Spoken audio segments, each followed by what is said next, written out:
Discussions are ongoing on the use of second and third year allied health professional students, but I hope that we can agree similar arrangements.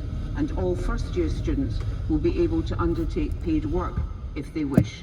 And I very much welcome those medical students willing to volunteer to support our services at this time, and the steps taken by the regulator to support their entry onto the register. We will ensure that all of these volunteers are deployed and in the safest and most appropriate way. I'm sure that every single one of us here is truly grateful to all of them for stepping forward to serve us at this time. We cannot have barriers to staff working in the NHS. Last week I said that I would act, if I could, to remove parking charges from those PFI car parks in our hospital settings. So from Monday the 30th of March, car parking charges will be removed from Ninewells Hospital in Dundee, Glasgow Royal Infirmary and the Edinburgh Royal Infirmary for the next 3 months.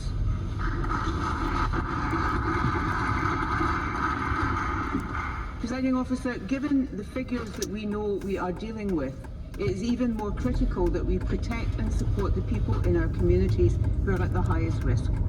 That is why we have asked the 200,000 or so people who are at the highest clinical risk from COVID-19 to self-isolate for the next 12 weeks. This includes us being as far as possible from other members of their household. This group includes people who have received solid organ transplants, have specific cancers, have rare diseases, are on immunosuppression therapies, or have severe respiratory conditions. That is incredibly hard for them. We are therefore writing to these individuals setting out what they and their families need to do to stay safe and how they will be helped. Many people will have family and friends who can support them over the next 12 weeks, but others will not. For those people, we are putting in place a package of support. To coordinate this work, the Deputy First Minister has ordered the establishment of humanitarian assistance centres across the country as soon as possible. Working through GPs and local resilience partnerships, we will provide help with managing medical conditions, arrangements for delivering medicines and services including carers. Crucially, it will also include grocery deliveries through a new national contract which is currently being negotiated. Presiding Officer, the key to saving lives, to avoiding unnecessary deaths, is for all of us to comply with the measures set out by our First Minister and across the United Kingdom. I know it is hard. I know that life seems unsettling and strange. But it is vital that we all accept now, today and tomorrow that that is how this must be. That is how all of us honour the hard work of our NHS and social care staff. That is how we go beyond warm words and really, truly thank them for their courage and their care. We stay at home and we follow the rules. Thank you.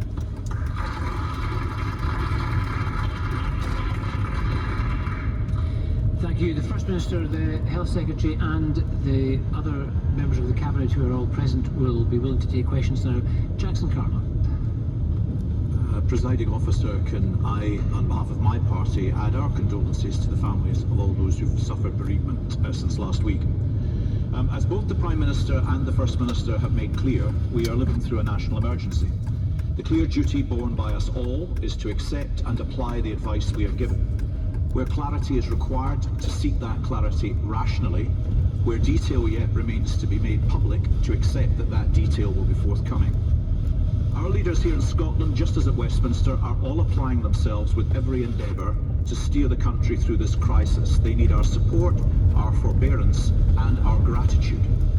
But that is nothing to the debt of gratitude we owe to every last one of those working in our emergency services, but above all in our NHS, where they are working, where indeed others are now volunteering to return to work, all to keep us safe. Now, last Friday I endured an exploratory procedure at Glasgow's Victoria Hospital. Thankfully all was well, but more appositely and in the most humbling of ways, NHS workers approached me to say, we will not let the country down.